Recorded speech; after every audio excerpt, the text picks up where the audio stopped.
Selamat pagi, Assalamualaikum teman-teman semuanya. Selamat bergabung di Free Training Belajar Asuransi.id. Oke, bagi teman-teman yang baru tahu apa itu Belajar Asuransi.id, kita itu adalah salah satu facilitating dari pembelajaran risk management dan insurance untuk asuransi, industri asuransi. Nah, platform kita adalah lebih ke online sebenarnya, meskipun di offline juga ada. Jadi teman-teman yang nanti HRD-nya tertarik biasanya menghubungi kita untuk persiapan ujian AMAI, kemudian ada kelas-kelas offline lain terkait dengan produk. Nah, untuk online yang sudah lengkap di kita itu adalah pembelajaran untuk persiapan ujian AMAI, A3 dan A2K. Mas itu akan share materi tentang marine cargo dan hal PNI, termasuk diskusinya bisa nanti dari basic, medium, advance nggak apa-apa. Kenapa? Pak Thomas itu kalau kita lihat kredensialnya, beliau dulu kerja di Tugu Pratama Indonesia pernah, di broking pernah, sampai saat ini beliau masih sebagai karyawan. Dia Pak Thomas itu adalah assistant manager untuk marine, untuk aviation, insurance management di Pertamina, PT Pertamina Persero. Jadi dia yang ya, silakan Pak Thomas. Ya, terima kasih Pak Isma, terima kasih teman-teman semua. Selamat pagi. Semoga semua sehat, stay safe selalu. Ingat, kita work from home, jangan kemana-mana. Mari kita belajar. Meskipun kita di rumah, kita tetap harus belajar, kita harus update, kita tetap harus diskusi. Ya. Jadi sesi kali ini lebih banyak ke diskusi terkait dengan marine. Saya harapkan kita di satu arah, tapi kita sama-sama berdiskusi terkait apa sih marine insurance dan sebagainya. Nah, lanjutkan tadi dari Bro Isma tadi, kita memang materi kita yang sekarang ini memang kita fundamental, basicnya. Tapi dari sini nanti kita akan tahu misalnya ada topik-topik yang menarik yang perlu dibahas secara khusus. Mungkin kita akan bahas secara sesi yang lain, tapi feel free untuk bertanya saja. Nanti kalau memang ada topik yang sangat spesifik dan memang kita perlu arah suhu pakarnya ya, kita bisa undang para pakarnya. Mungkin dari adjuster, dari surveyor, atau mungkin dari klub PNI sekalipun. Gitu ya Pak Isma ya? Oke. Betul kok. Oke, kita lanjut ke ini tata tertibnya tadi sudah disampaikan oleh Pak Isma. Feel free untuk chat jika ada pertanyaan. Nanti Pak Isma sebagai host yang akan menyampaikan pertanyaannya, atau bisa juga di-unmute ya. Ya. Penanyanya. Baik, marine insurance fundamental. Nah, marine insurance itu sangat menarik, ya, karena dia sangat spesifik, marketnya juga spesifik, dan cukup menarik karena preminya cukup besar, ya, untuk marine hull apalagi marine cargo. Nah, kalau marine cargo kita bersama tahu bahwa marine cargo itulah daging dari asuransinya. Jadi loss ratio-nya termasuk kecil, tidak terlalu besar, banyak lumayan dan sebagainya ya. Itu marine cargo. Makanya kalau kita lihat hampir semua asuransi memiliki cargo. Nah, kemudian yang kedua, marine hull. Nah, marine hull ini kalau cargo adalah dagingnya, marine hull itu adalah tulang. Ya, preminya banyak, tapi kalau nggak dimanage dengan baik, itu loss ratio-nya tinggi. Nah, jadi kalau kita lihat kenapa sih di Indonesia itu pemain marine hull nggak banyak? Ya karena itu. Kemudian untuk mengetahui profil risikonya perlu faktor yang besar. Ya makanya kita lihat kalau kita lihat asuransi yang main di marine hull itu contohnya Aspan dengan grup PLD-nya, kemudian dengan grup BUMN-nya, Tugu Pratama dengan Pertaminanya, dan ada beberapa yang mulai masuk sekarang, tapi seperti Astabana, kemudian Wanatata dan sebagainya mulai masuk ke sana. Tapi yang besar-besar itu biasanya yang ada captive-nya karena terkait dengan law of large number. Oke, kita lanjut ke materinya. Nah, kita masuk ke marine cargo insurance. Jadi sebenarnya saya bagi dua, ada marine cargo dan marine hull.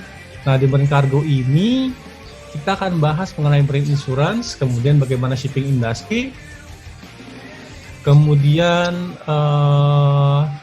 juga kita akan membahas mengenai cargo insurance principle. Nah, untuk poin 4 dan poin 5, kita nggak akan bahas sesi ini karena keterbatasan waktu. Mungkin kita akan adakan sesi selanjutnya terkait ini. Kemudian di selanjutnya kita juga akan bahas mengenai marine hull kilas, ya, sama terkait fundamental terkait dengan marine hull insurance. Oke. Nah, ini contoh kasus di 14 Juli 2019. Oke, ini kalau kata Bro Isma, kita presentasi harus dengan sesuatu yang wow gitu, video gitu ya, joke gitu. Kita mulai.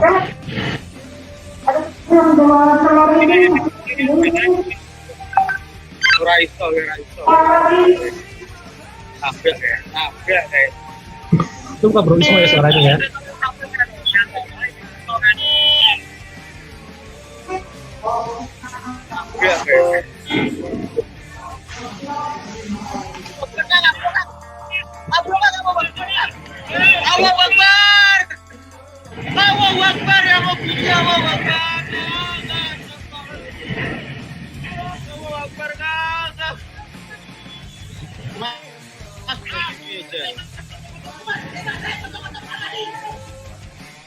Nah, ini kejadian di Semarang, Tanjung Mas, tanggal 14. Jadi ada kerusakan pada gangguan mesin kapal. Kapalnya itu jadi tiba-tiba mundur. Harusnya dia maju malah mundur. Ya, nah. Jadi dia harusnya bernabrak dengan jeti. Nah, ini contoh case yang terjadi dalam marine hull. Kalau kargo seperti apa? Kargo banyak kontaminasi dari luar ataupun ketika menumpuk untuk dikemas, dia terbalik peti kemasnya dan sebagainya. Show of luck yang tidak luck ternyata. Oke, kita lanjut. Apa sih dasar hukum marine insurance? Pertama, kita lihat dari sisi dalam negeri. Dalam negeri itu ada di KUHD buku ke-1 terkait dengan sistem tabungan umumnya. Ini secara general, semua asuransi mengacu kepada hukum ini. Juga ada bab 10 terkait dengan tanggungan bahaya kebakaran, bahaya hasil pertanian dan sebagainya. Kemudian juga ada buku kedua, bab 9 terkait dengan segala bahaya perbudakan, ya, pekerja dan sebagainya. Kemudian tentang kerugian laut, every. Nah, ini yang menjadi basis dalam marine insurance untuk di Indonesia. Nah, kemudian dari sisi internasional ada Marine Insurance Act 1906, ada Insurance Gambling Act 1909 dan Insurance Act 2015. Oke, kenapa dalam asuransi marine penting untuk mengetahui hukum internasional? Kalau kita lihat polisi marine itu di atas tulisannya subject to English law. Ya. Jadi dia mengacu kepada Marine 1906 atau Insurance Act 2015 terbaru. Nah, jadi sejarahnya itu MIAS atau Marine Insurance Act 1906 itu merupakan presiden-presiden. Jadi dikumpulkan oleh para hakim, kemudian dikumpulkan menjadi sebuah book, sebuah rules, sebuah act ya untuk asuransi marine, namanya Marine Insurance Act 1906. Jadi kalau kita lihat tuh prinsip-prinsip asuransi yang berlaku untuk semua asuransi, Atmos Goodfaith dan sebagainya, itu dasarnya dari MIA ini 1906. Ya. Kemudian jadi tapi banyak orang berjudi dengan asuransi marine cargo. Jadi gini, ada barang ya, kargo dikirimkan, ini bukan kargo dia asuransiin. Kalau jadi kerugian, dia coba klaim. Kalau ketahuan, withdraw klaimnya. Kalau nggak ketahuan, dia dapat untung. Nah, itu menjadi masalah sendiri. Akhirnya 3 tahun kemudian aturan Marine Insurance Gambling Act 1909. Dia men-stressing aturan ini bahwa kalau Anda berjudi dengan asuransi marine cargo, dampaknya bukan hanya kayak tidak dibayar, tetapi juga ada sanksi pidananya. Kemudian di 2015 keluar lagi Insurance Act 2015. Jadi kalau yang tadi khusus untuk marine sebenarnya, tapi dipergunakan mungkin. Nah, Insurance Act ini memang sudah lebih general. Banyak beberapa perubahan. Ini jenis asuransi marine. Pertama, Marine Hull Insurance, Hull and Machinery Insurance. Dia menjamin hardware, bahasa simpelnya hardware. Jadi kapalnya, mesinnya, dan peralatan yang melekat pada kapal ya. Jadi apa? Jangkar itu dianggap sebagai bagian Hull and Machinery. Oke. Tapi kalau barang portable, misalnya genset yang bisa dipindah-pindahkan, itu bukan bagian Hull and Machinery. Ya. Terus kalau ada kren di atas kapal, itu dianggap sebagai Hull and Machinery. Termasuk tali-tali di atas kapal itu juga bagian Hull and Machinery. Jadi segala sesuatu yang melekat pada kapal, sifatnya bukan portable, itu masuk dalam bagian dari Hull and Machinery Insurance. Seperti itu. Kemudian yang lain, ada lagi Marine Cargo. Nah, kalau Hull and Machinery mengcover kapal, Marine Cargo itu mengcover barang yang diangkutnya. Kalau kapal kontainer mengcover kontainer ya, kargo dan isi kontainernya ya, isi kontainernya. Kemudian kalau oil ya oilnya. Kalau kemudian dia sifatnya barang yang di atas deck, mesin atau dan sebagainya, nah itulah yang di-cover dalam asuransi Marine Cargo. Nah, ada lagi coverage mengenai protection indemnity. Nah, ini kalau kita dituntut oleh pihak ketiga akibat pengoperasian kapal. Misalnya kapal kita menyebabkan polusi. Nah, ini kita tuntut akibat polusi. Nah, asuransi yang bekerja itu adalah protection indemnity. Nah, sebenarnya kalau teman-teman ingin tahu, sesungguhnya asuransi syariah yang zaman dulu itu adalah PNI ini. Ya. Jadi kalau PNI ini mereka itu lembaga non-profit. Kalau asuransi pada umum kita mencari loss ratio di bawah 100% kan, serendah mungkin. Tapi kalau PNI enggak, dia harus mendekati 100%. Karena apa? Karena dia nggak boleh dapat untung. Jadi premi member, jadi bukan tertolong sebutan member, itu dikumpulkan oleh klub untuk membayar klaim. Nah, kemudian kalau ternyata klaimnya sedikit, maka akan dikembalikan pada member. Tapi kalau klaimnya banyak, maka si klub itu akan menagih iuran tambahan atau supplementary call. Ya, kalau di PNI namanya call, bukan premi. Nah, jadi ini bentuk asuransi mutual sesungguhnya dalam PNI. Nah, PNI ini juga mengcover kru kapal. Jadi ada pertanyaan, Pak, jadi kalau kru kapal sakit, itu bisa diklaim ke PNI. Ya. Nah, pertanyaan adalah dalam rangka dalam situasi COVID seperti ini, pandemi ini, sebab PNI mengcover sakit akibat COVID? Jawabannya ya. PNI coverage-nya itu juga nggak hanya kru, biaya pengobatan kru, tapi biaya isolasi mandiri kru, biaya isolasi di rumah sakit juga termasuk kalau kapal sudah terkontaminasi, kapalnya ada kru yang mengalami penumpang yang terkena COVID seperti ya Princess Diamond dan sebagainya, Diamond Princess dan sebagainya.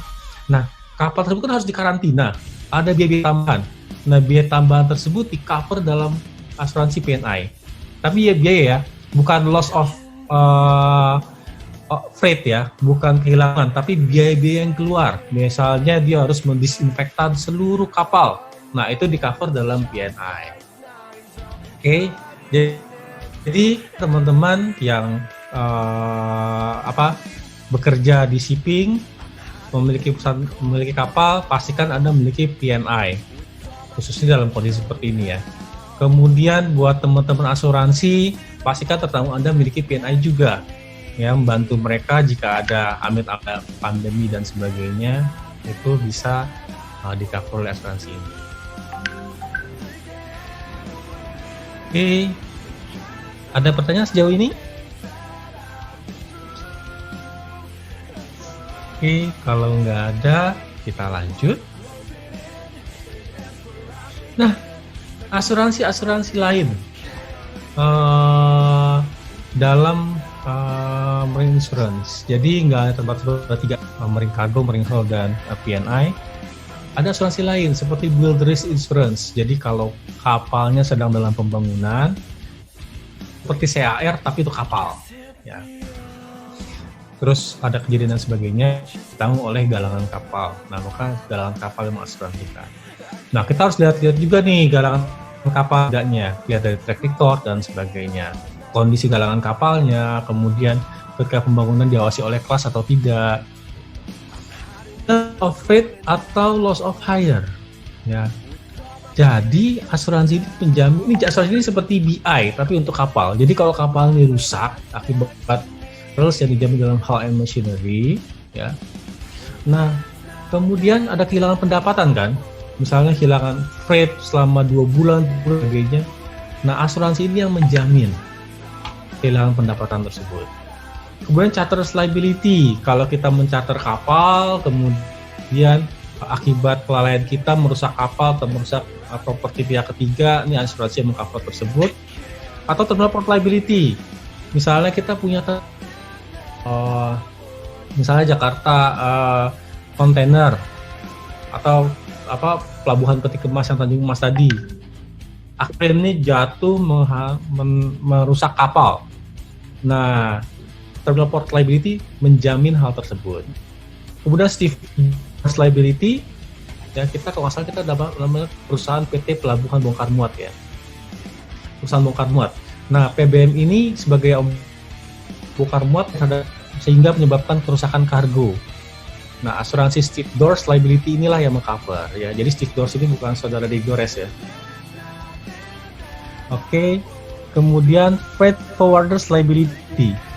Nah, ini asuransi yang menjamin tanggung jawab hukum atas jasa pengangkutan.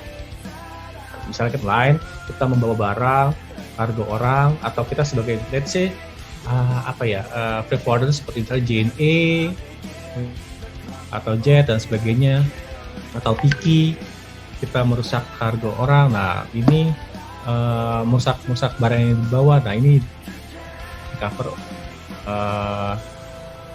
di cover oleh freight forwarders liability. Nah, kita masuk ke dalam shipping industry. Nah, jadi secara garis besar industri pelayaran itu cuma satu tujuannya, membawa barang dari satu tempat atau ke pulau lain melewati air, ya. Nah, asuransi mengcover semua dengan shipping industri ini, kegiatan operasional industri pelayaran. Nah, jenis kapal. Oke. Jadi kita lihat dari perspektif asuransi, ya.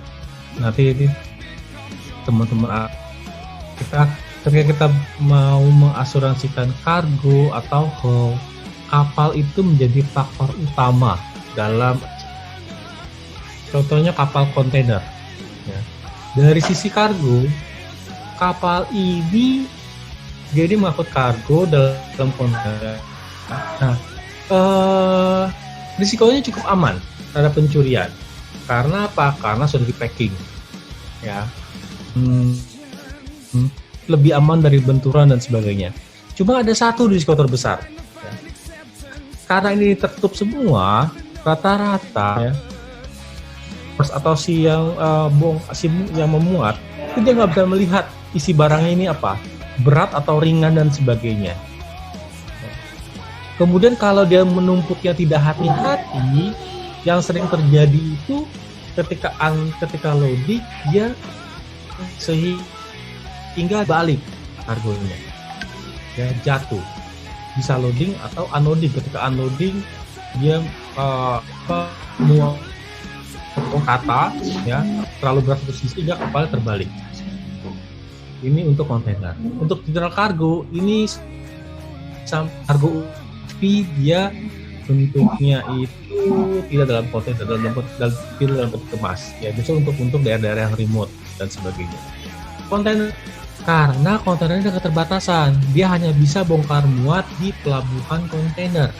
Kapal kontainer itu mungkin nggak ada boomnya. Jadi kapal kontainer sama kapal kargo umumnya adalah lihat kerennya ada atau enggak. Kalau kapal general cargo dia punya kren sendiri. Supaya apa? Ketika daerah pelabuhan yang tidak ada kren, dia bisa pakai krennya mereka. Risikonya apa? Risikonya pencurian cukup. Jadi teman-teman yang kargo dan dilakukan oleh general cargo, cek record pencuriannya dari shipping line. Tanker. Nah, kalau tanker ini, kalau menurut saya ya, ini kapal cukup frekuensinya rendah, tapi frekuensi rendah, tapi sepertinya tinggi. Jadi sekali kejadian dia rusak, sebagainya. Mengangkut kargo liquid dan sebagainya, bongkar muat hanya bisa dalam pelabuhan khusus. Nah, risiko kargonya apa terbesar? Losses dan konflik. Sekarang ini pasti ada losses. Jadi yang di-cover oleh asuransi kargo itu lossesnya itu kalau di atas batas dan sebagainya. Juga dengan kontaminasi juga sama, ya. Kemudian bulk carrier seperti yang angkut itu bukan barang cair, tapi barang curah, biji besi, gandum, beras dan sebagainya. Coveragenya apa? Risiko besarnya losses juga. Gas carrier, nah menurut saya itu kapal yang frekuensinya sangat kecil, tapi severity-nya sangat besar. Jadi kalau sekali meledak, total loss. Tuck and bars ini kapal yang bisa digunakan untuk sungai. Yang menarik ini namanya tuck, yang ditarik bars. Oke. Biasanya untuk perairan dangkal, yang dimana kalau kapal besar tidak bisa masuk, draftnya terlalu tinggi untuk perairan. Nah, biasanya menggunakan tuck yang menarik barnya. Risiko terbesarnya problemnya adalah kalaunya ini problemnya adalah kargonya ini kadang sama si shipping line sebanyak mungkin, jadi sering overload pertama. Yang kedua, sering underpower, jadi tugboatnya bisa angkut sering belok, tapi karena dia underpower, maka dia perlu waktu yang lama untuk bisa membelokkan barsnya. Nah, itu perjabrakan dan sebagainya. Oke, sekarang kita lanjut ke kolom chat. Ya, pertanyaan. Kemudian dari Kubaiji, mau tanya Pak, loss of faith akan mungkin atau kehilangan pendapatan akibat pandemi ini enggak ya? Terima kasih. Nah, apakah loss of faith mengcover kehilangan pendapatan? Tidak, ya, karena ini bukan termasuk dalam jadi loss of faith itu hanya mengcover kehilangan pendapatan akibat perils yang di-cover dalam hal and machinery.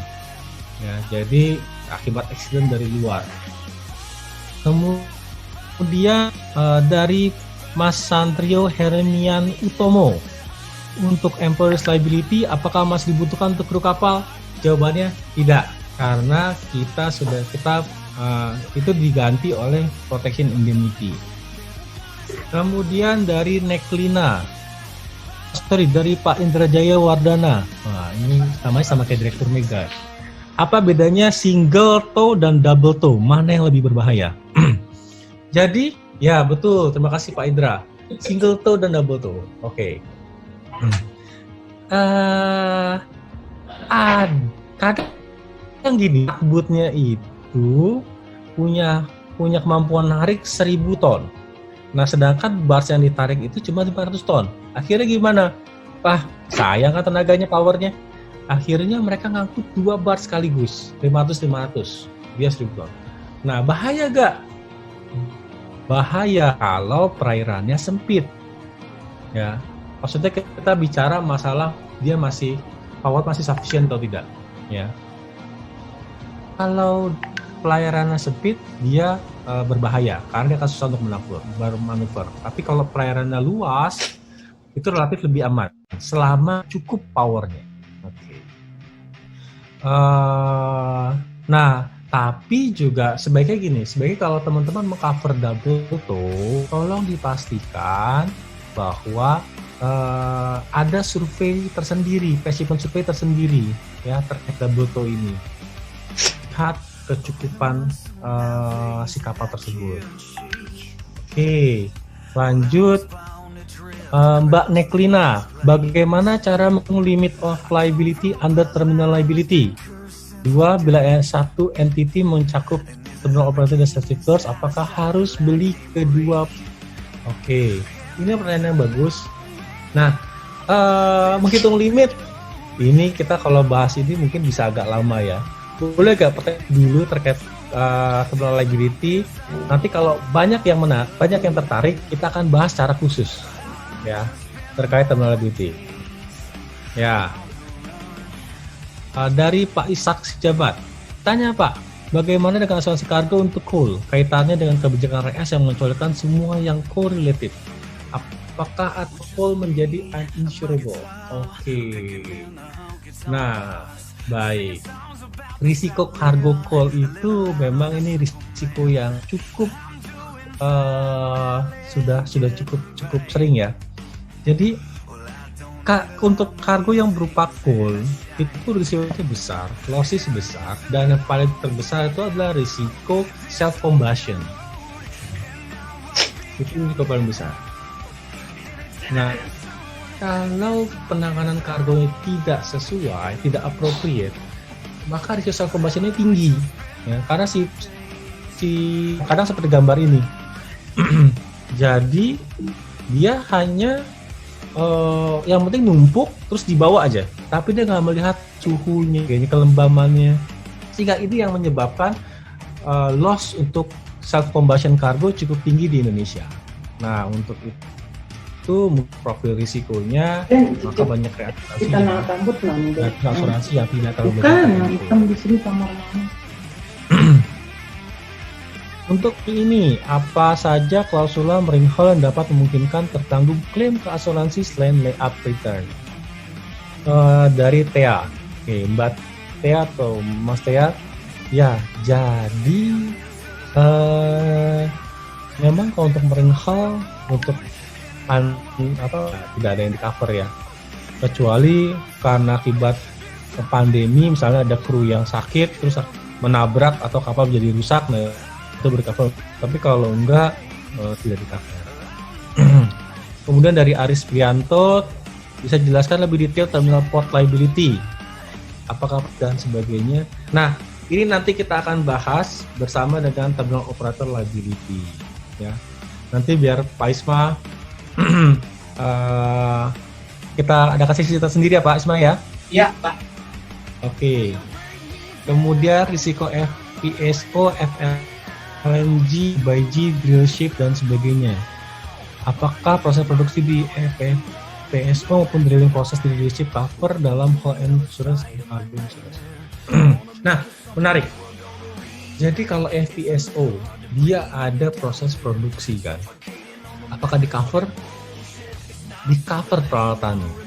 Nah, itu yang harus menjadi pertimbangan underwriter ketika mengcover asuransi marine hull.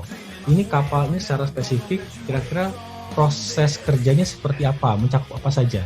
Nah, ini di-assess. Kalau FPSO berarti dia ada proses pengolahan, which is yang alatnya juga berarti nilai insurednya cukup tinggi, nilai-nilai sub insurednya. Jadi risikonya juga besar. Nah, itu yang perlu di-manage oleh teman-teman underwriter. Ya, untuk drilling ship juga sama. Ya, ingat tadi segala sesuatu yang melekat pada kapal secara fix itu dianggap sebagai bagian dari marine hull insurance. Jadi kalau drillingnya itu parts dari kapal dan dia meskipun dia masuk dalam kedalaman laut rusak, itu di cover ya. Seperti itu. Oke. Boleh kita tutup dulu pertanyaannya, Mas Isma?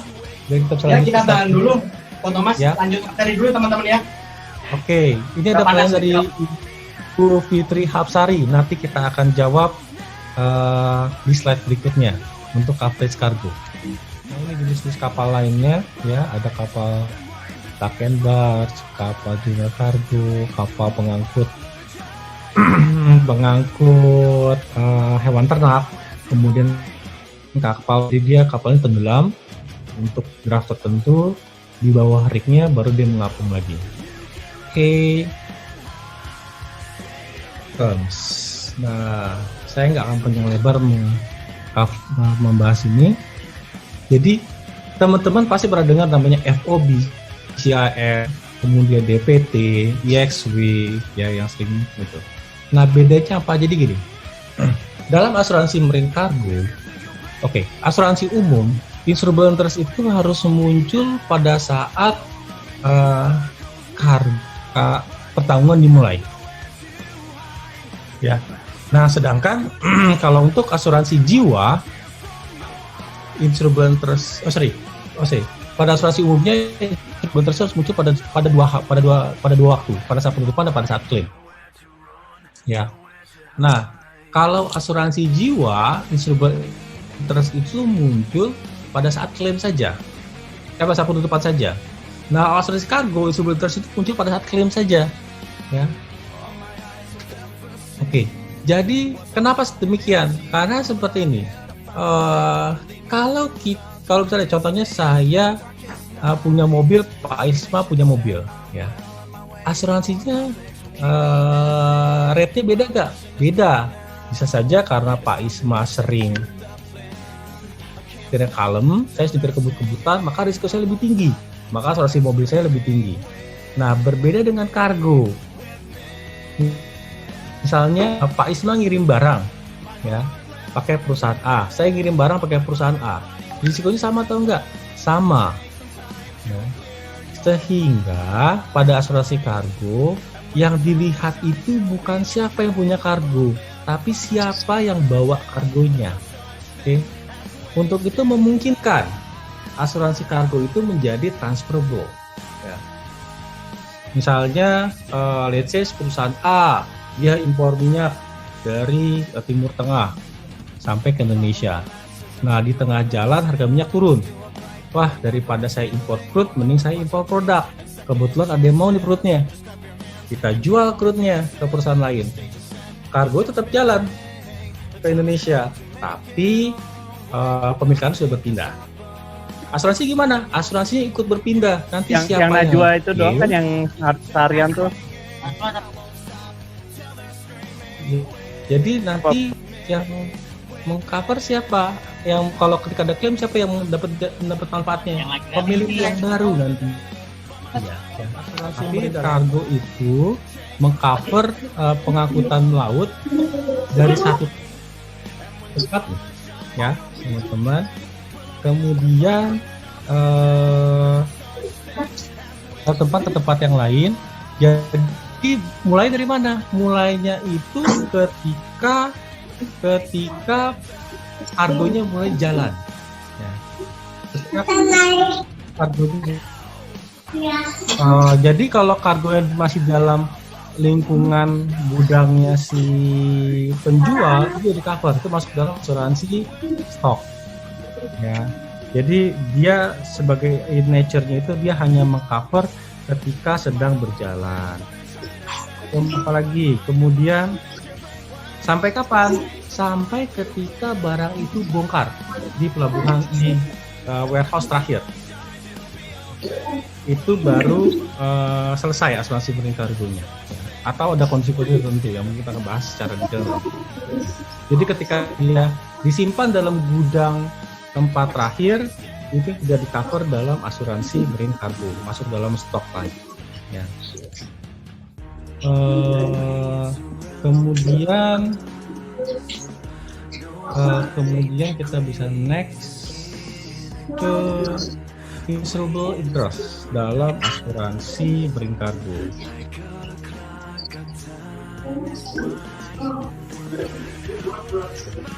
Nah, cover dalam asuransi marine cargo pertama, manfaat dari kedatangan aman atau karena properti diasuransikannya. Jadi gini, kalau barang yang selamat dia mendapatkan keuntungan, maka dia memiliki insurable interest terhadap kargo. Atau kalau barangnya rusak atau ketika perjalanan dia mengalami kerugian, itu berarti si orang tersebut memiliki insurable interest dalam asuransi marine cargo. Atau karena suatu hal si orang tersebut bisa dituntut oleh pihak ketiga akibat kargo tersebut, maka juga dapat mengcover dalam asuransi marine cargo, masuk dalam memiliki insurable interest dalam asuransi marine cargo. Ya. Oke, kita lihat ada pertanyaan atau tidak. Oke, kita lihat ya pertanyaannya. Dari Mbak Fitri Hapsari. Cover kargo dari titik A ke C, transit dulu ke titik B untuk dibongkar pindah kendaraan selama sebulan karena barangnya besar. Apakah selama transit tersebut cover juga di asuransi marine cargo? Nah, kita harus melihat coverage asuransi marine cargo. Tapi rata-rata dia ada klausula bahwa kalau kargo itu nggak dipindahkan lebih dari saya harus cek dulu tapi masing-masing polisi bisa beda, bisa ada yang 5 hari, ada yang 30 hari ya. Maka dianggap sebagai putus coverage-nya, dianggap sudah sampai. Oke. Dari Mas Yusri Hartono, mohon jelaskan aplikasi increase value dan anticipated owner's interest dalam marine hull. Oke, nanti kita mungkin akan kasih jelas di asuransi marine hull. Kemudian dari Pak Willy, Pak Tom, bagaimana jika kontrak pengangkutan FOB tapi cover warehouse to warehouse? Apakah diperlukan extension khusus untuk memudahkan cover warehouse to warehouse-nya? Terima kasih. Oke, Pak Willy. Jadi asuransi marine cargo itu sebenarnya nggak perlu kita tegaskan warehouse to warehouse karena memang nature-nya warehouse to warehouse. FOB itu untuk apa? Untuk menjelaskan kapan si tertanggung bisa klaim. Ya, jadi kalau coverage warehouse to warehouse, kemudian dia FOB. Dari gudang si penjual sampai ke kapal, ada kejadian ketika perjalanan tersebut. Nah, asuransi marine cargo itu cover. Tapi apakah bisa membayar apakah si tertanggung berhak mendapatkan klaim? Tidak. Karena itu masih penjual. Ya. Seperti itu.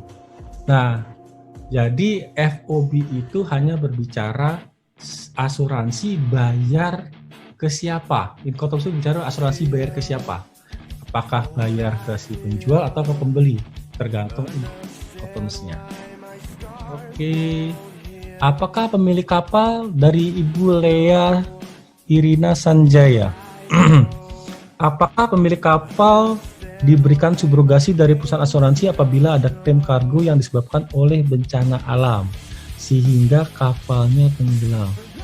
Subrogasi dari asuransi bila kargo yang tenggelam. Oh, maksudnya gini. Koreksi ya Mbak Lea ya. Kalau misalnya kargo diangkut oleh kapal terus kapal tenggelam, apakah pemilik kargo, asuransi kargo bisa mensubrogasi si pemilik kapal? Seperti itu ya. Nah, jadi asuransi kargo bisa menuntut pemilik kapal, ya, tapi ada limitasinya, ya, disebabkan oleh kelalaian si pemilik kapal. Ya. Kecuali, ada limitasinya dalam hal navigasi ya maksudnya. Jadi kalau akibat kapal itu berlayar kemudian dia nabrak, terus kargonya rusak, klien navigasi, maka penggantiannya hanya sesuai dengan limitasi tertentu.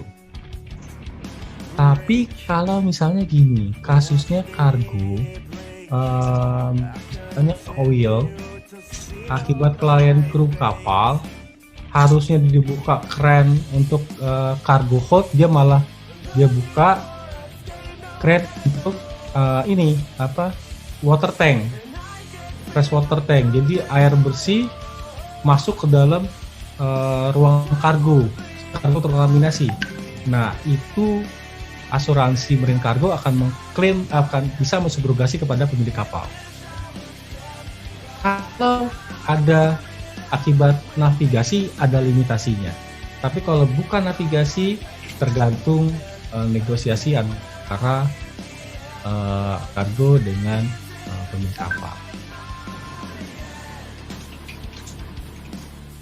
Oke. Kita dulu dari marine cargo supaya kita bisa sesuai dengan tepat waktu. Ada dari Mas Windy bahas ya, Mas Windy ya. Mungkin kita bisa diskusi sama teman-teman lainnya terkait dengan pertanyaan ini.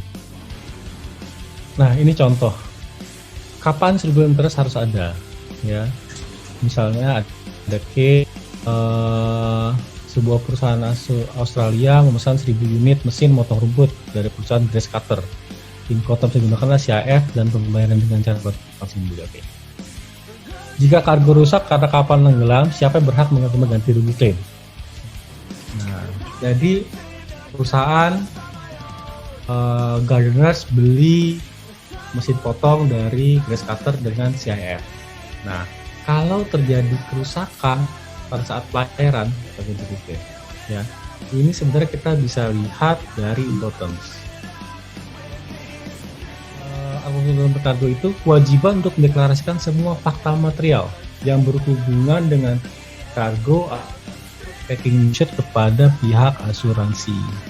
Ya, ini informasi minimum yang harus kita lakukan ketika menutup asuransi marine cargo.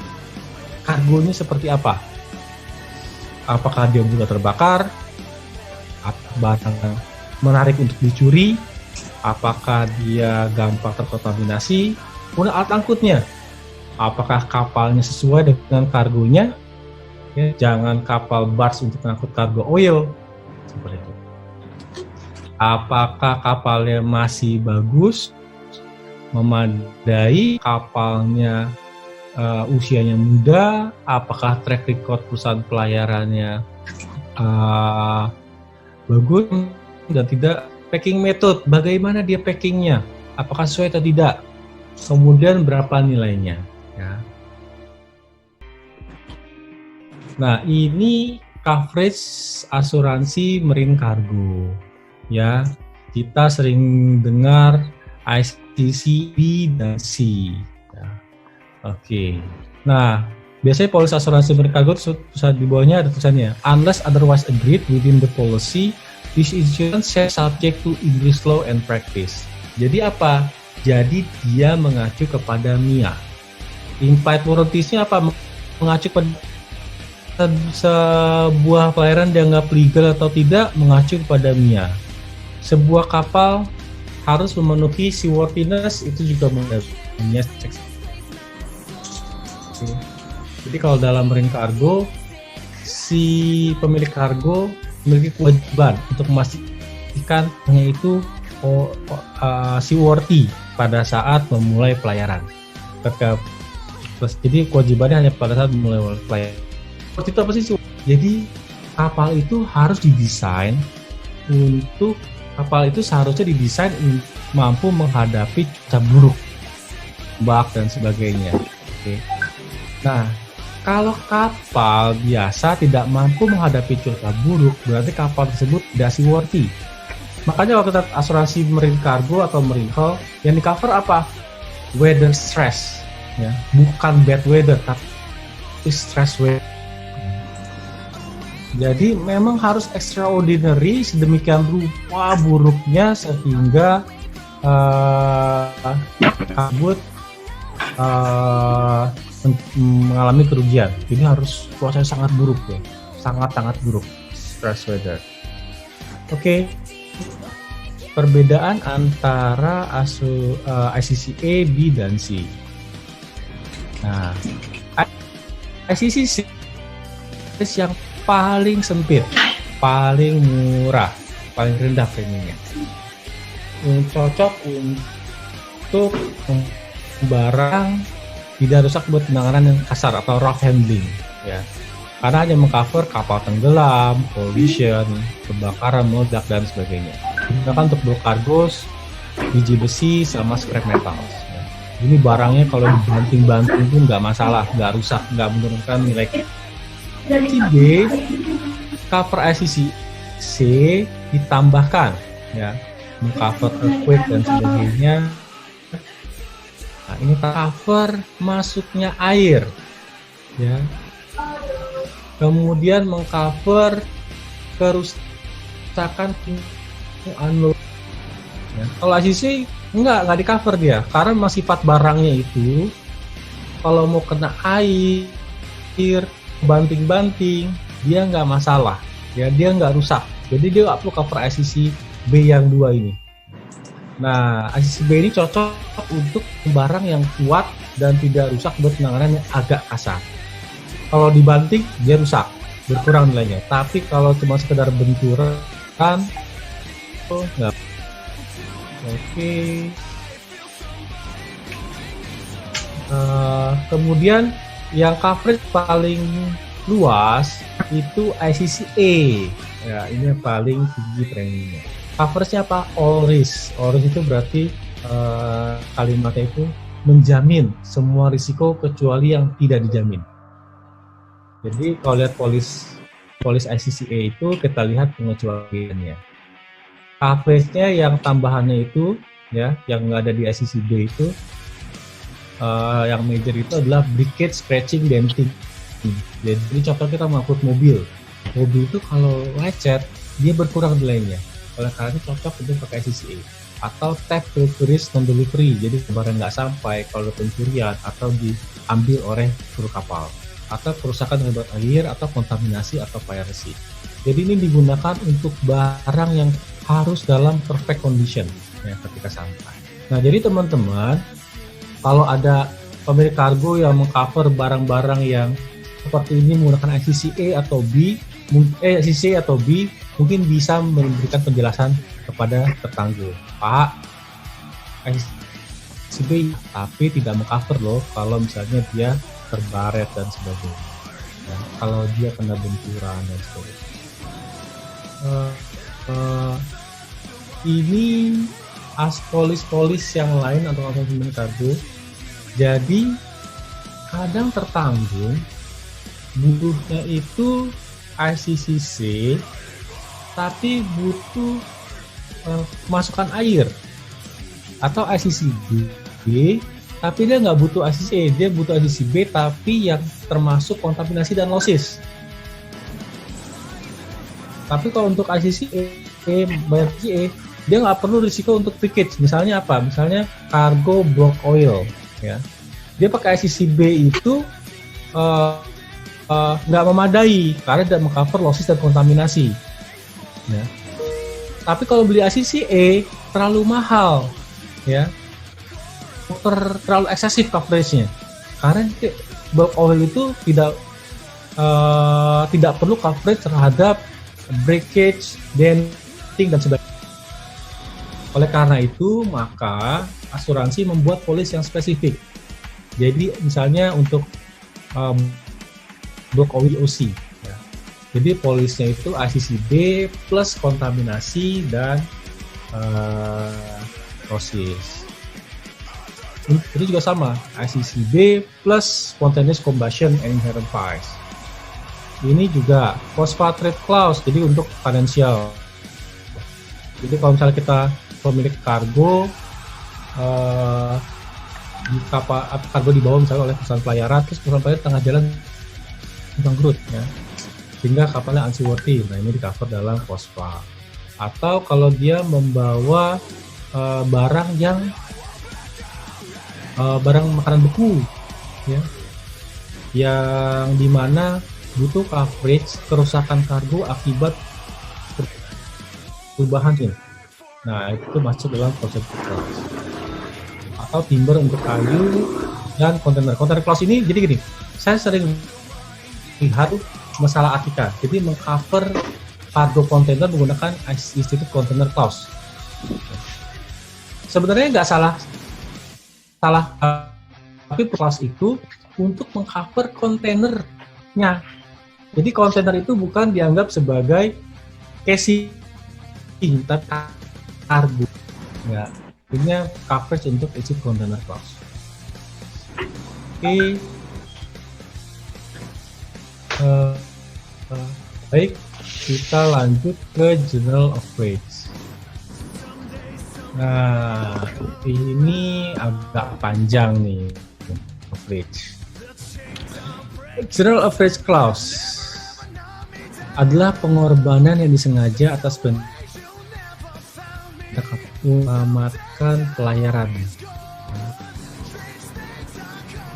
Itu ada G expenditure dan sacrifice. Oke. Kita lihat ke perhitungan langsung.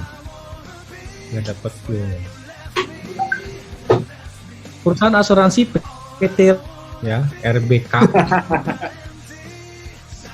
menjamin asuransi kargo milik PT Barang Orang. CCA. Nah, dalam pelayaran menuju ke pelabuhan ya, kapal tersebut diangkut menggunakan kapal MV Rajin Kandas. Oke, sehingga kargo milik tertanggung harus dibuang untuk mengapungkan kapal dengan nilai kerugian 5 juta. Jadi gini, kargonya si tertanggung ya diangkut dalam kapal, kapalnya kandas.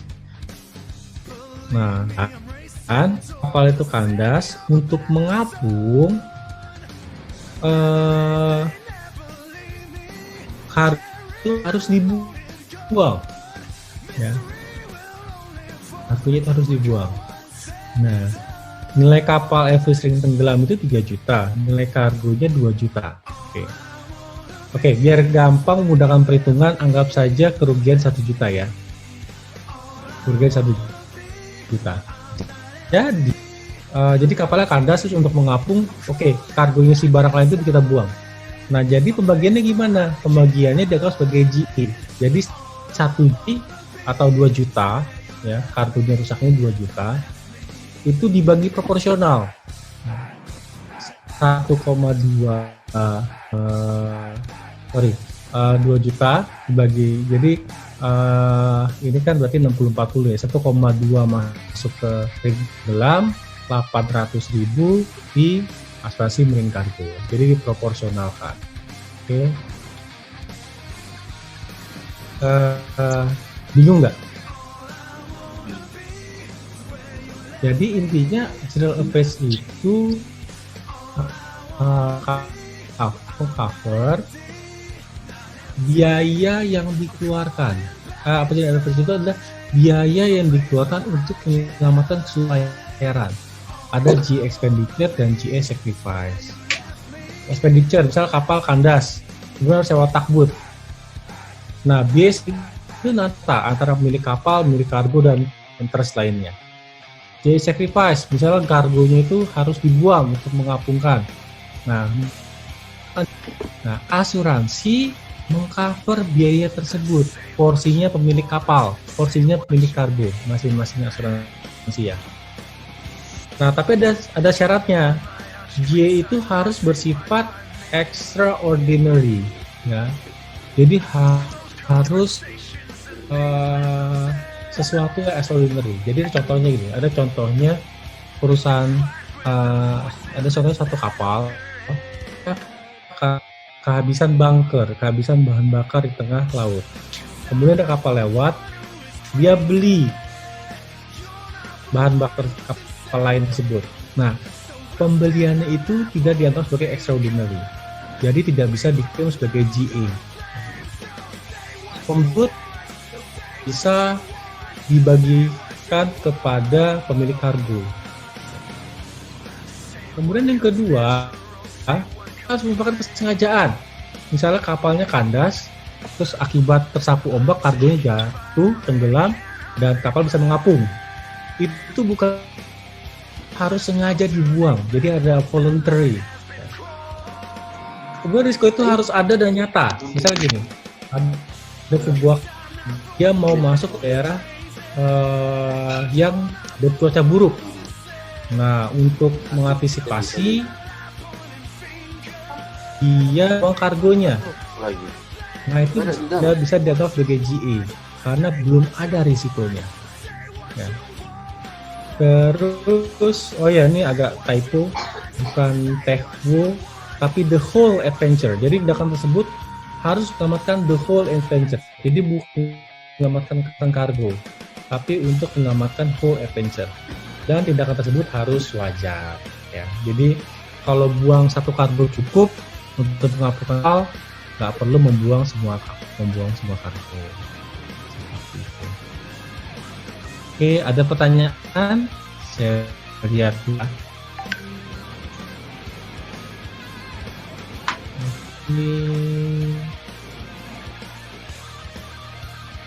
Apa perbedaan penggunaan ICC A, B, dan C dengan PSPBI jam 1, 2, 3?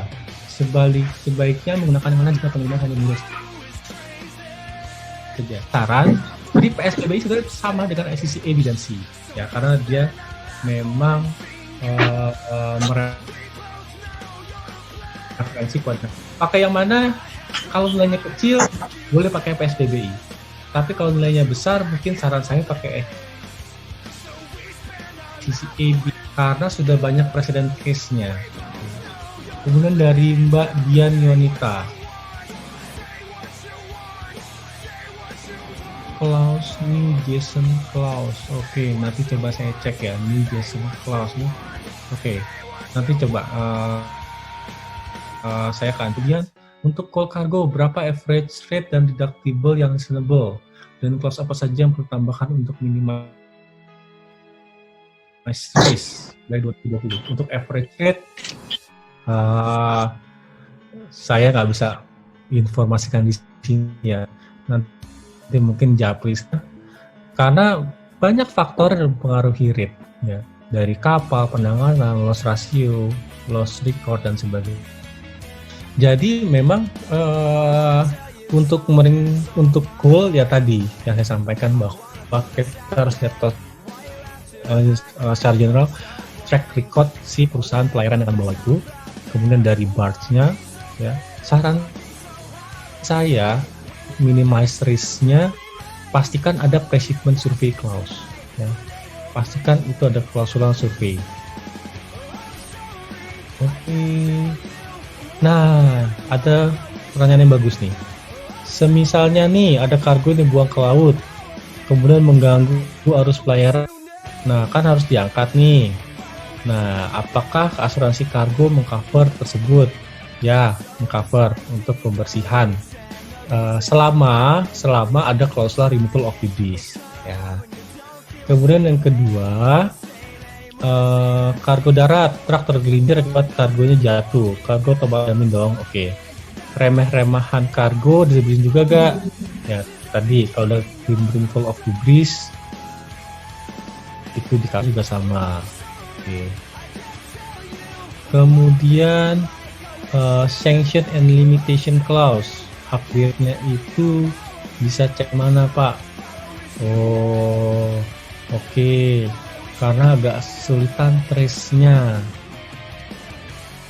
Sanction and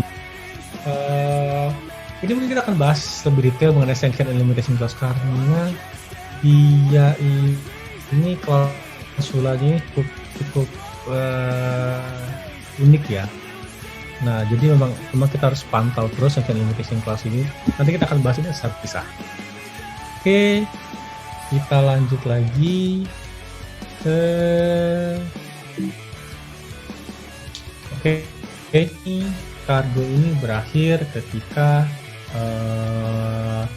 unloading final warehouse dan sebagainya dibahas lagi. Oke, klausul penting. Nah, salah satu klausul penting adalah no-overload kargo. Ya, ini bukan di Indonesia. Good news-nya, ini mungkin Indonesia beberapa tahun yang lalu mungkin ya, Mas Isma ya. Ketika Mas Isma masih kuliah, saya masih SMA mungkin. Saya kira Edi. Oke. Ini jenis kerugian dalam asuransi marine cargo. Cargo claim ada total loss dan partial loss.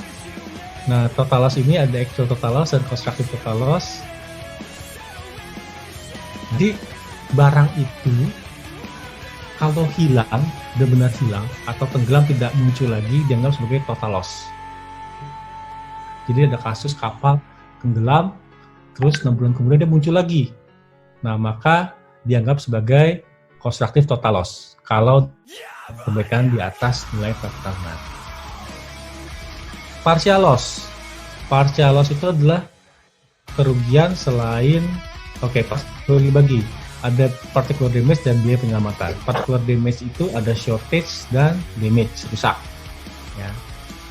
Partial loss ada biaya penyelamatan, ada general overage, dan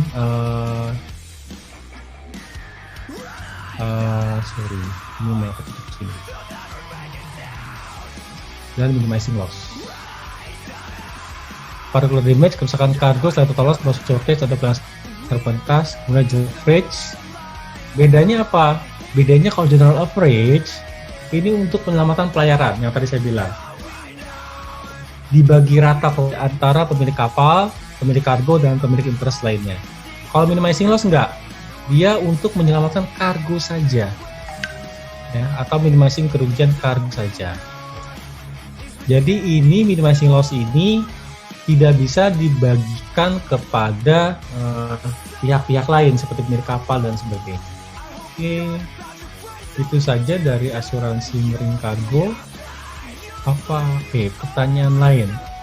Apakah receiving unloading di cover dalam marine cargo? Ya, di cover kalau menggunakan ICCB dan di atasnya. Kalau ICC enggak.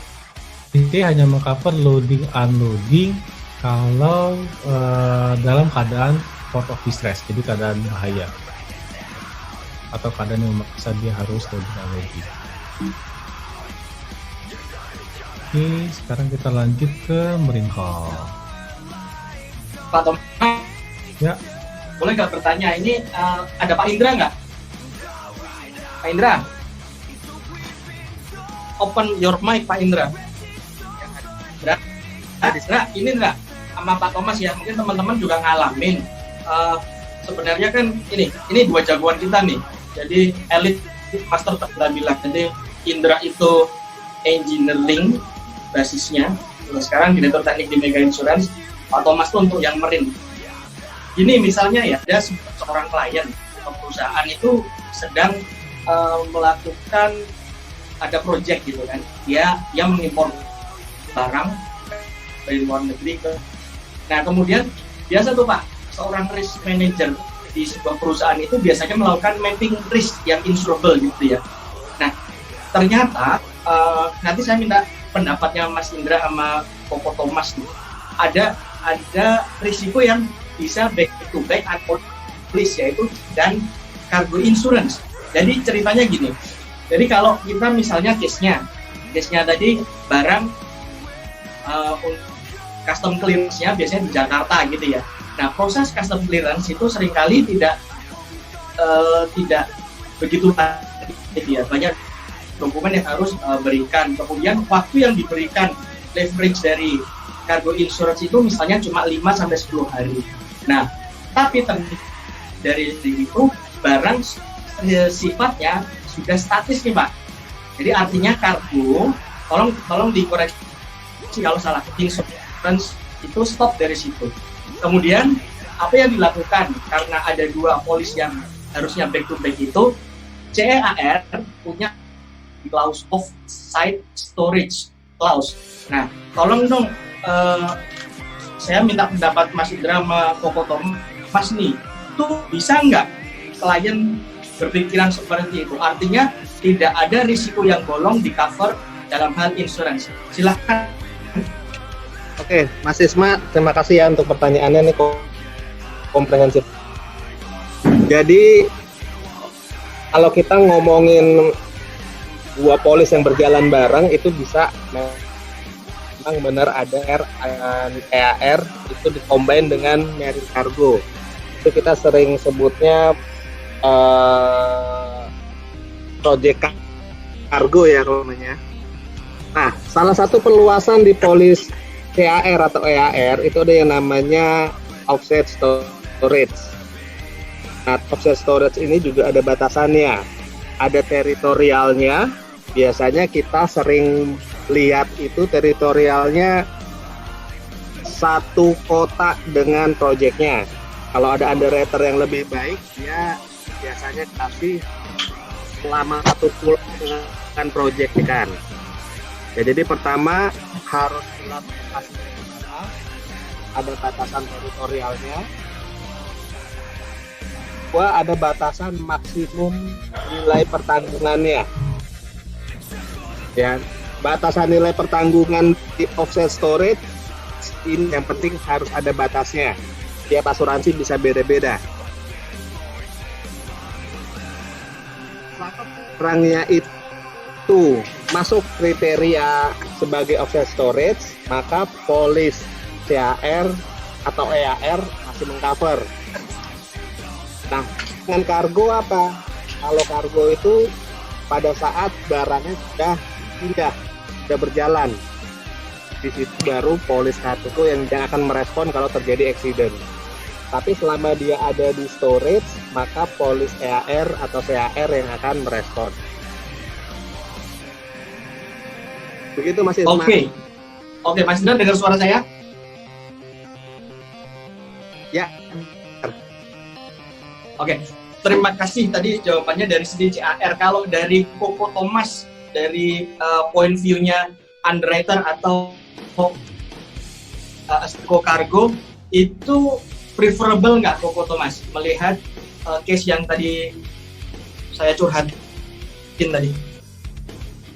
Ya, Pak Isma, memang menarik. Ketika kita bicara project, itu banyak yang beririsan. Nah, biasanya makanya di project itu ada 50-50 clause. Ya, jadi kalau misalnya rusaknya tidak tahu kapan, apakah ketika di warehouse atau yang tadi offset storage, atau di storage sementara, atau ketika perjalanan. Kan banyak barang misal dia di-pack, ketika dibuka baru tahu itu rusak. Nah, itu akan jadi dispute tuh. Asuransi engineering bilang, enggak, dia rusaknya ketika perjalanan. Asuransi kargo bilang, enggak, ketika kargo nggak ada rusak kok. Ini rusaknya ketika di storage, nggak di cover. Nah, untuk itu maka ada klausula 50-50 marine clause ya, yang mengatur itu. Nanti mungkin ketika sesi R nanti dengan Pak Indra bisa menjelaskan 50-50 marine clause itu. Nah, memang jadi tipsnya gini, buat teman-teman yang tertanggung atau kita sebagai penanggung, beri advice kepada tertanggung bahwa sebaiknya satu, ketika kargo tersebut untuk proyek spesifik ya dan nilainya besar, lebih baik digabung dalam proyek kargo ya, atau kalau tidak minimal kepada satu penanggung, sehingga minimalisir dispute tadi ya, seperti itu. Jadi ini juga jadi bahan teman-teman asuransi juga ketika sosialisasi atau kita bertemu dengan klien, kita minta advice bahwa ini bukan premi, tapi ini masalah bicara menghindari dispute ketika klaim ya, untuk kenyamanan tertanggung. Mungkin itu aja Esma ya. Oke, terima kasih. Tadi background saya bertanya karena kalau lihat teman-teman ya, nama-nama ada yang banyak yang saya kenal, memang dari macam-macam nih Pak Thomas, ada yang broker, kemudian dari insurance, termasuk banyak yang dari klien juga, artinya yang mereka sebagai pembeli policy insurance ya, terutama untuk marine. Nah, memang kondisinya diskusi biar lebih menantang dan nggak apa-apa. Tadi Pak Thomas sudah janji kepada kita semua teman-teman, nanti ada sesi yang lebih detail lagi, gitu Pak Thomas ya, catat ya. Siap. Okay. Siap bro.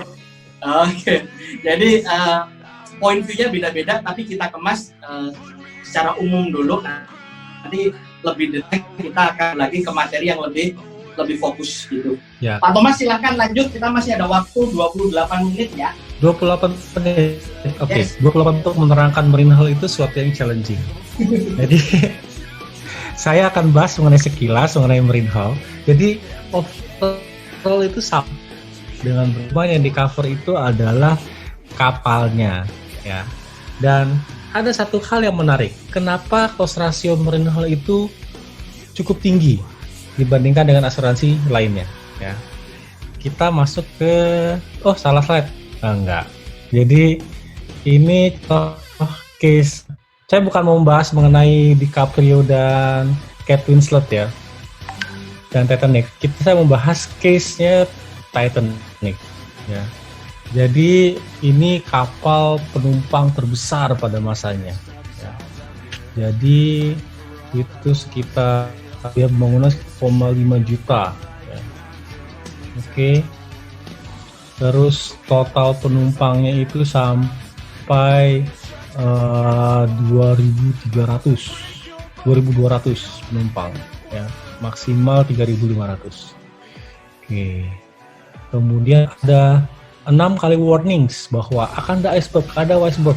Nah, kalau di film kita lihat kan karena si penjaga menaranya melihat Kate Winslet ini kan pacaran. Nah, kemudian lanjut. Nah, cuma butuh waktu 160 menit untuk kapal itu tenggelam. Wait. Ya.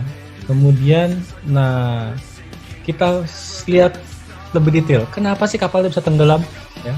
Jadi 100% karena DiCaprio dan Kate Winslet pacaran ya tenggelamnya. Karena apa? Oke. Ini yang di film itu dikatakan oleh naval arsiteknya bahwa ini kapal yang unsinkable. Meskipun Tuhan tidak dapat menenggelamkan kapal ini, dan itu nyata kalimat. Oke. Dan akhirnya bisa tenggelam. Pertama apa? Karena kru negligence.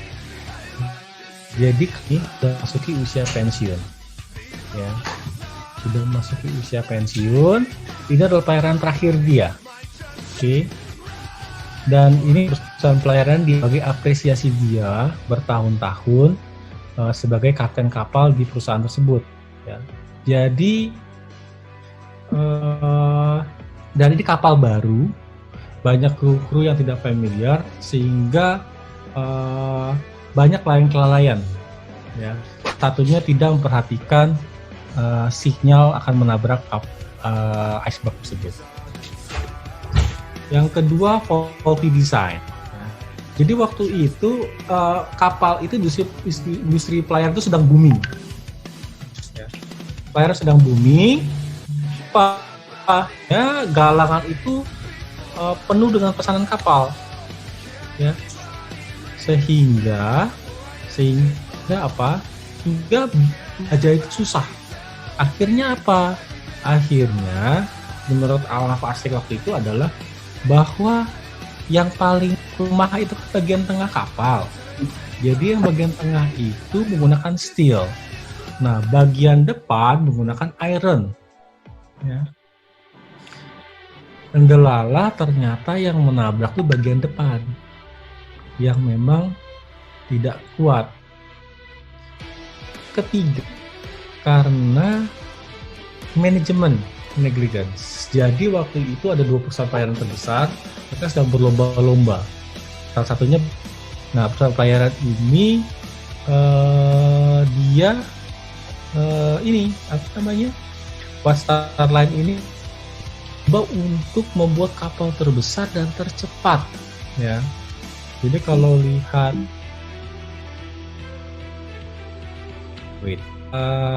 pelayarannya ini dia dari Queenstown dari UK ke New York. Nah, dia pengen kapal penumpang terbesar dan tercepat.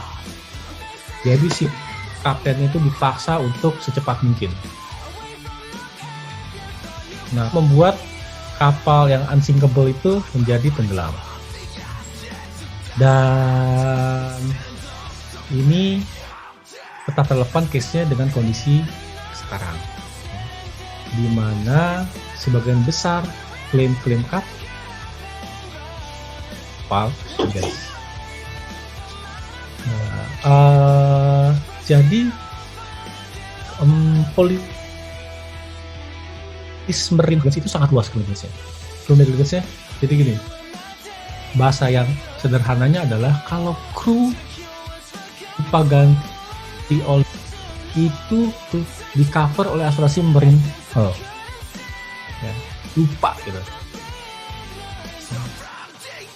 Kalau misalnya yang client management itu sudah dijamin, misalnya client management itu manajemen kapal udah rusak, terus kemudian minta spare part tapi manajemen nggak kasih, terus bisa kena parah, nah itu nggak di cover dalam asuransi marine hull. Ya. Oke, tadi ketika mengadres marine hull, pertama teman-teman harus buat yang besar, kemudian mengetahui historical detail mengenai klaim-klaim tertanggung masa lampau. Kalau trennya sebagian besar rusak mesin, berarti ada kemungkinan manajemen krunya tidak terlalu baik. Nah, selain itu yang membuat asuransi marine hull klaimnya besar itu adalah ini, bukan skip 3 in 1 ya. Jadi kalau asuransi properti ada kerusakan dan sebagainya, paling di cover besar nilai pertanggungan maksimal. Asuransi marine hull atau marine cargo tidak. Pertama yang di cover kerusakan fisikal kapal. Kemudian yang di cover juga tanggung jawab hukum, ya, umumnya 3/4 tapi 9/4 jadi full di cover collision mata. Nah, maksimal berapa? Maksimal penggantian 100%, jadi 300%. Jadi teman-teman kalau mengunderwrite marine hull, jangan lihat saja, tapi lihat exposure ke secara keseluruhannya. Ya, jadi kalau kita mau cover kapal $100 juta atau $10 juta, maka sebenarnya exposure itu adalah 3, bahkan bisa lebih kalau ada biaya pengacara dan sebagainya. Nah, ini yang record marine hull itu cukup tinggi, dua hal ini, crew negligence dan luas exposure-nya. Oke, nah ini contohnya, sebuah kapal tak kunjung karam, harga 100 miliar, menabrak sebuah kapal tunda senilai 100 miliar. Tabrakan tersebut memerlukan salvor biaya penambah 150 miliar. Berapa penggantiannya? Kerusakan kapal 100 miliar, ya, cover. Collision liability, dia nabrak kapal lain, ya, harga 100 miliar, di cover 100 miliar. Biaya penyelamatan 150 miliar, tapi tadi maksimal kan 100% dari sum insured, maka di cover cuma 100 miliar. Dia total klaim kejadian itu bisa 300 miliar. Meskipun sum insured-nya cuma 100 miliar. Nah, teman-teman kan hitung premi rate dikali sum insured kan. Nah, inilah dasar kenapa rate marine hull itu tinggi, ya. Jadi kalau kita lihat asuransi, mungkin rate-nya itu properti berapa sih Mas Isma? Properti itu rate-nya kisarannya? Rate-nya kisarannya dari 1 per mil sampai mungkin hampir 1% ya. Nah, ya teman-teman 1%. Nah, kalau di asuransi marine hull itu hitungannya sudah 0, ya bisa 5 per mil, bahkan saya sering lihat asuransi marine hull yang rate-nya 1%, di atas 1%. Nah, ini sama seperti yang lain, sama seperti tadi bahwa marine hull meng-cover property total loss. Oh ya, dalam asuransi marine hull atau marine insurance, average itu tidak selalu diartikan sebagai rata-rata, tapi dari kerugian. Jadi particular average, kerugian sebagian, general average, kerugian umum. Salvage ini biaya penyelamatan dilakukan oleh pihak ketiga, dan labor biaya penyelamatan dilakukan oleh bagian dari tertanggung. Misalnya kalau tertanggung punya kapal boot sendiri, ketika kapalnya kandas ditarik kapal takbut sendiri, maka dianggap sebagai sewing labor, biaya penarikan tersebut. Atau misalnya lembur untuk memadamkan, masuk sewing labor. Nah. Oke, ini definisinya. Oh, ini liability. Saya itu dulu mikir, ya, kalau di tengah laut, apa iya kapal bisa nabrak? Gitu? Kan luas. Gitu. Ini contohnya kapal A dan kapal, iya kan? Kan luas gitu. Banyak ruang di antara ini. Ini bisa ke sebelah kanan, bisa sebelah kiri dan sebagainya. Ternyata saya juga kejadian. Ini contoh harus ada videonya, tapi sepertinya nggak bisa. Jadi ada contoh kapal menabrak.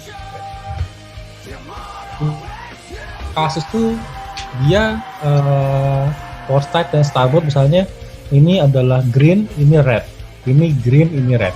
Ketika berpapasan bisa red to red, berarti sisi port side-nya dengan port side-nya lewat. Jadi berselisihannya ke sini, ini ke sini. Green to green berarti ini sebelah sini, ini sebelah sini. Oke. Ada kasus terus beberapa biasanya terjadi adalah tabrakan itu akibat kesalahan komunikasi. Yang satu bilang red to red, yang satu bilang green to green. Nah itu kadang gitu sampai akhirnya nabrak. Ya. Nggak sepakatnya bisa akibat salah satu kapal itu salah mengartikan atau satu kapal ini ada keterbatasan misalnya untuk red to red ternyata di sini ada ada karang ya, tapi dia tidak bisa menjelaskan dengan baik kepada si kapal yang lain sehingga kapal yang berpikiran tetap harus red to red. Nah itu kejadian-kejadian yang sering terjadi pada asuransi kapal dalam hal collision. Cover 3/4 juga bisa mengcover. Oh ya gini, collision itu cover itu adalah peristiwa dengan kapal. Ya. Kapal itu definisinya apa? Benda yang bisa bernavigasi. Bas itu termasuk dalam bagian dari kapal. Ya, kalau navigasi mentak. Jadi kapal nabrak jetty itu bukan collision. Nah, makanya dibilang itu kalau kapal dengan kapal kan kapal A versus kapal B. Itu namanya collision. Kalau menabrak hit jetty apa ya.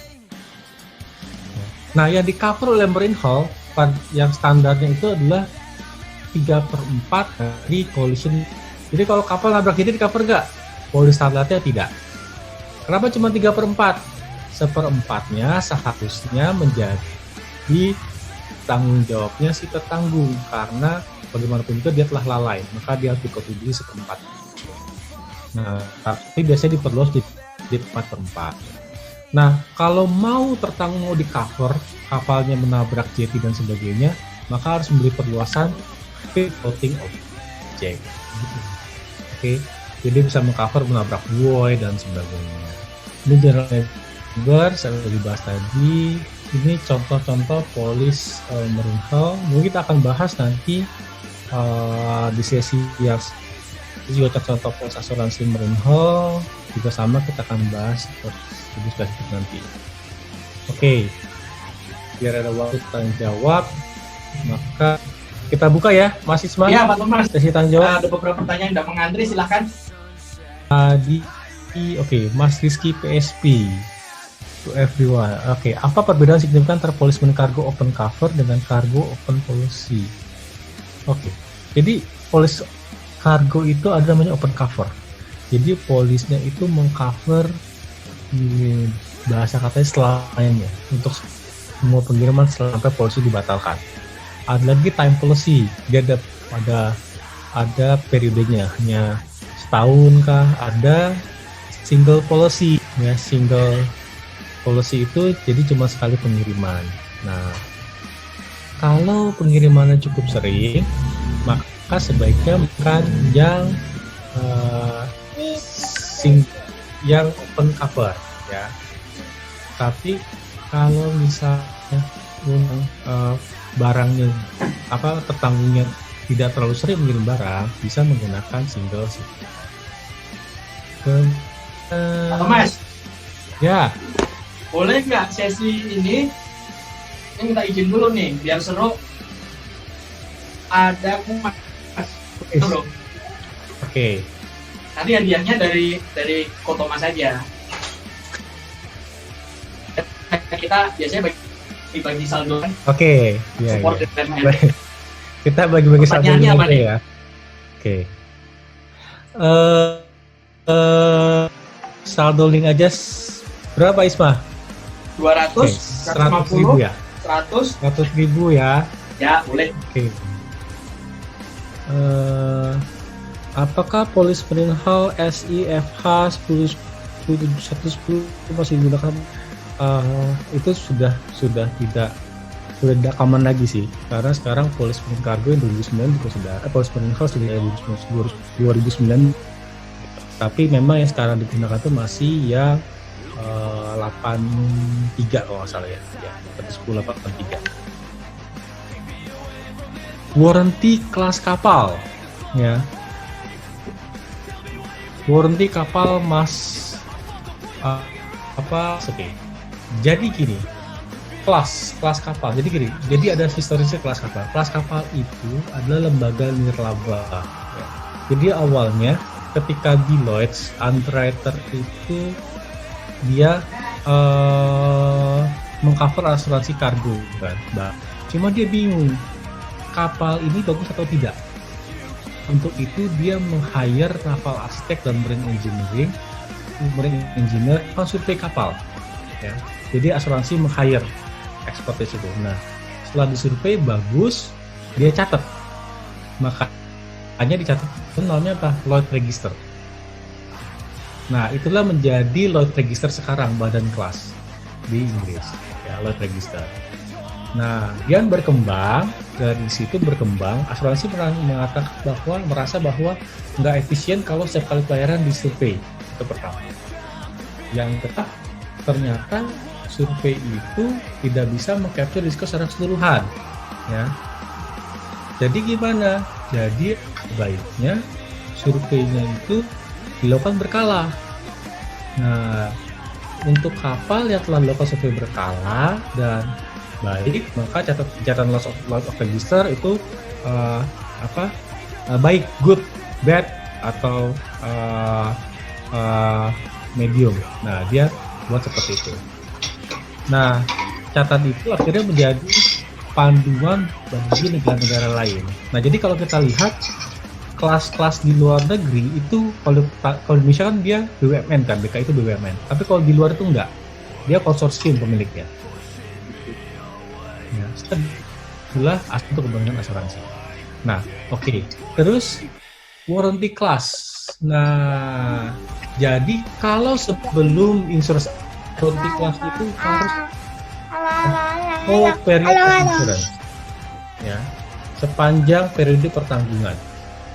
Jadi misalnya pertanggungan dari Januari sampai Desember, terus ada bolong kelasnya, ya tidak memenuhi kelas di bulan Februari, terus di bulan Maret sudah memenuhi kelas lagi, kemudian di bulan Juni ada klaim, maka klaimnya tidak di-cover karena tidak kelas maintenance selama periode asuransi. Itu satu. Nah, tapi semenjak 2015, semenjak Insurance Act yang baru, itu disampaikan bahwa warranty itu hanya berlaku pada saat kejadian. Nah, oleh karena itu, kelas maintenance pun juga sama. Hanya berlaku pada saat kejadian. Jadi ketika kejadian tidak ada kelas, baru klaim tidak di-cover. Ya kalau sekarang menggunakan tertanggung. Karena kewajiban maintain kelas itu hanya pada saat kejadian saja. Sudah kejadian saja. Tidak perlu membuktikan bahwa dia kelas maintain selama periode asuransi. Oke, itu dari posisi asuransi seringkali diberikan tertanggung dalam hal klaim dispute di pengadilan. Apa yang harus dipenuhi dalam industri asuransi standarnya OJK? Wah, memang ini yang hal yang cukup unik. Mungkin kita kalau pada mungkin suatu saat undang OJK ya Mas Isma ya, dari Mas Windy atau Mbak Windy. Apabila tak sedang towing barge, lalu barge yang tarik menabrak kapal, pertanyaannya ketika kerugian dalam kapal tersebut, apakah tanggung asuransi marine hull tug barge? Nah, barge itu dianggap sebagai satu-satu dengan tug, ya, tapi memiliki liability yang terpisah. Memiliki collision liability-nya bars. Ya. Oh, kata Mas Indra nih, Mas Windy nanya susah nih.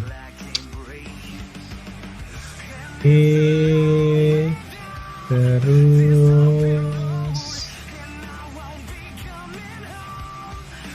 ya,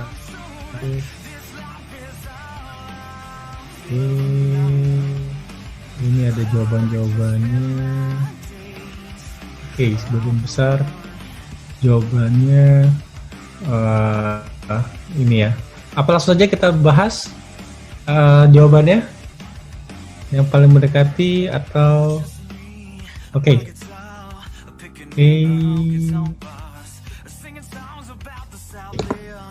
nggak ada pertanyaan lagi. Sebagian besar menjawab pertanyaan yang tadi. Oke, kalau gitu kita langsung ya Mas Isma ya? Ya, siapa kok? Pemenangnya. Kalau yang C itu, baik lagi saya nggak bilang itu jawabannya benar. Nggak ada teori yang mengatakan sebenarnya apa dan kenapa. Gitu. Tapi saya lihat yang paling make sense ya. Oke, jadi yaitu dari Mbak Ivani Ceta T. Because it in Latin word for ship is navis is feminine. The concept of sea with its connotation of motherhood and therefore means protection and desirable for society. Jadi memang betul. Ya, ini memang kalau historis ini yang menggambarkan historisnya memang seperti itu. Jadi memang dari bahasa Latin itu navis, makanya kita bilang navigil dan sebagainya. Ya. Jadi ini kaitan erat dengan yang mengatakan bahwa laut itu sebagai mother nature-nya di bumi ini. Ya. Jadi kapal sesuatu yang harus yang dilindungi gitu. Juga ada yang mengatakan bahwa kapal itu harus dianggap sebagai perempuan supaya dijaga oleh Poseidon. Ya, itu banyak teori seperti itu. Jadi selamat buat Ivani CAT, mungkin bisa private saya nomor handphonenya yang ada link aja ya, atau bisa kontak ke Mas Isma nanti biar dicatat, jadi kita bisa kasih ininya. Jadi bukan berarti jawabannya yang lain salah ya. Ada juga yang mengatakan bahwa karena laki, jadi mereka sayang dengan kapal supaya romantis dipanggil dengan ini. Terus ada yang bilang memiliki ikatan emosional terhadap kapal. Ya, itu. Kapal selalu berlayar, tidak bisa menunggu stay di pelabuhan terlalu lama. Ini menarik nih. Saya baru dengar juga nih. Dia dari Willy. Karena tidak bisa stay menunggu di pelabuhan terlalu lama seperti kepribadian perempuan. Oke, itu saja. Kemudian yang terkait dengan cargo insurance. Oke, Ivani itu Rudi Mimanua, dari KBRU, broker XAIG dan Mars. Mas Rudi, terus kemudian jawaban yang lain yang terkait SCCC dan SCCD, tadi saya lihat itu dari Zulia, SCCC untuk barang dengan kasar, SCCD. Oke. Mbak Zulia Cahyani boleh private ke kami nomor handphonenya ya. Oke, jadi itu saja. Mas Isma, terkait dengan materi, banyak menanyakan bahwa materinya akan di-share atau tidak. Ya, bro ya. Jadi silakan teman-teman bergabung di grup WhatsApp terbesar komunitas belajar asuransi .id. Di IG Instagram kita ada di linknya, atau nanti kita share lagi di WhatsApp grupnya.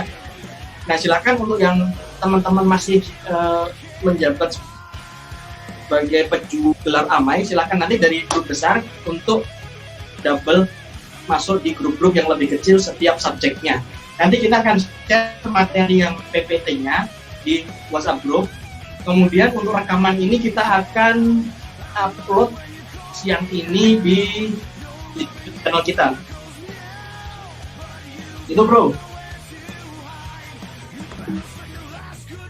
Oke, ini nomor WhatsApp-nya ya Mas Ima ya? 081 ya? Ya.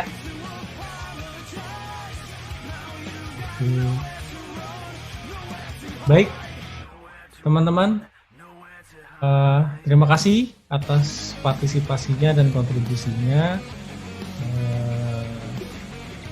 Oke, kita silakan masuk ke WhatsApp group untuk sama-sama belajar tiket asuransi. Nanti kita akan